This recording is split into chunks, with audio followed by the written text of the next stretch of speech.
নানা রকম দেশি এবং বিদেশি চাপ একেবারে যুগপৎভাবে আওয়ামী লীগের মাথার উপর বোঝা হয়ে দেখা দিয়েছে। প্রধানমন্ত্রী শেখ হাসিনা পরপর দুবার দিল্লি সফরে গেলেন। একবার গেলেন নরেন্দ্র মোদীর প্রধানমন্ত্রী হিসাবে যে শপথ সেই অনুষ্ঠানে, আর দ্বিতীয়বার গেলেন পূর্ব নির্ধারিত যে বৈঠকটি ছিল সেই বৈঠকে অংশগ্রহণ করার জন্য। সেখান থেকে তিনি ফিরে এসেছেন।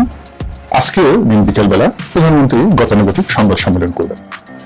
তার সেই গণভবনের যে ঐতিহাসিক সংবাদ সম্মেলন, সেখানে সাংবাদিকরা কি বলবেন আর প্রধানমন্ত্রী কি বলবেন, তারা খানাপিনা সেখানে কিভাবে করবেন, এসব নিয়ে আরো অনেকের আগ্রহ থাকতে পারে, কিন্তু আমার আসলে ওসব বিষয় নিয়ে জানার, বোঝার, দেখার কোনো আগ্রহ নেই।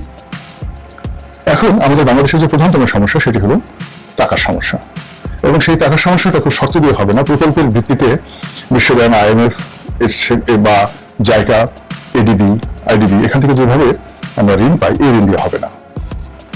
এই জন্য আওয়ামী লীগের যে অংশটি, আওয়ামী লীগের সবাই ভারতের পক্ষে নন, যে অংশটি ভারতের দাবিদার হিসেবে, ভারত বন্ধু হিসেবে, ভারতকে বড় ভাই হিসেবে, ভারতের ছোট ভাই হিসেবে ইত্যাদি শব্দগুলো ব্যবহার করে নানান রকম সমীকরণ করার চেষ্টা করেন, তারা মূলত দলের ভিতর এবং বাইরে নানাজন দ্বারা নানাভাবে নিন্দিত হতে থাকেন। আমাদের 7 লক্ষ কোটি বা 8 লক্ষ কোটি টাকার বাজেটের একটা বিরাট অংশ ঘাটতি থেকে যাবে, এবং এর সিংহভাগ যেখানে সরকারি কর্মকর্তাদের বেতন দিতে চলে যাবে, সেখানে রাজস্ব আয় থেকে শুরু করে কোনো জায়গাতে লক্ষ্যমাত্রাতে দূরের কথা, তার ধারে কাছে যাওয়ার কোনো সম্ভাবনা নেই চলতি অর্থ বছরে। সেখানে কম করে হলেও এই অর্থ বছরে আমাদের বাজেটারি সাপোর্টের জন্য মিনিমাম $20 বিলিয়ন দরকার।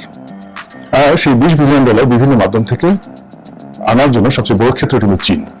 তো চীনের কাছে যখন আপনি টাকা চাইবেন, যেটা প্রধানমন্ত্রী জুলাই মাসে চীনে দেওয়ার পরিকল্পনা করছেন, সেখানে এক গাদা বোঝা, এক গাদা শর্ত তারপর চাপিয়ে দেওয়া হবে, এবং সেই শর্তগুলোর সঙ্গে ভারতের যে শর্ত, রেল লাইন চালু করতে চায়, ভারতীয় ট্রেন, ইন্ডিয়ান রেলওয়ে, এটি বাংলাদেশের ভিতর দিয়ে সোজা ভারতের অন্য প্রদেশে চলে যাবে।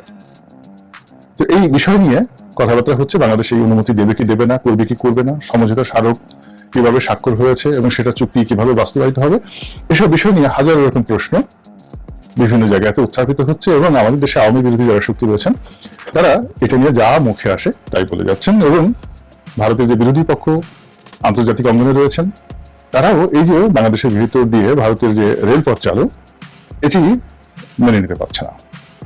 এবং ওনারই কথায় পশ্চিমা দুনিয়া রীতিমতো আগুন ছড়িয়ে পড়েছে, এবং তারা আওয়ামী লীগের প্রতি আরো বিরক্ত হয়ে পড়েছে, ত্যক্ত এবং বিরক্ত।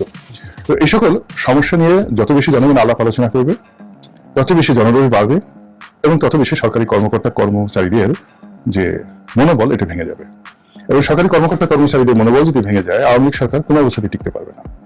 এই জন্য তাকে প্রতিটি মুহূর্তে জমিয়ে রাখতে হয় বিভিন্ন কাণ্ড দ্বারা, কারখানা দ্বারা, বিভিন্ন নাটক দ্বারা, সিনেমা দ্বারা, নানাভাবে। তো আমাদের জাতীয় জীবনে সব যে সরকার করছে বা কোনো কিছু করছে এটা আমি বলতে পারবো না, কিন্তু এমন কতগুলো ঘটনা গত কয়েক মাসে ঘটছে যে অন্তত 7-8 দিন 10 দিন মানুষ এগুলো নিয়ে ব্যস্ত থাকে। প্রথমে বেনজির নিয়ে সবাই ব্যস্ত হলো, এখন বেনজির একটু কমেছে, লোকজন বুঝে গেছে যে বেনজিরকে আসলে ধরার কোনো ইচ্ছা কখনই কারো ছিল না।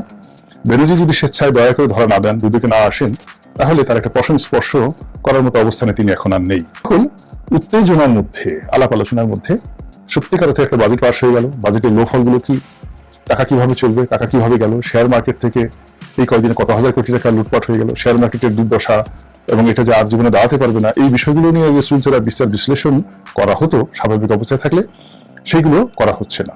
না করার ফলে কি হচ্ছে, অনেকেই আমাদের সমাজে যারা প্রভাবশালী ক্ষমতা থাকতে চান, তারা যে ঘটনাগুলো ঘটছে, এটা দিয়ে মূলত মূল সমস্যা কখনো সমাধান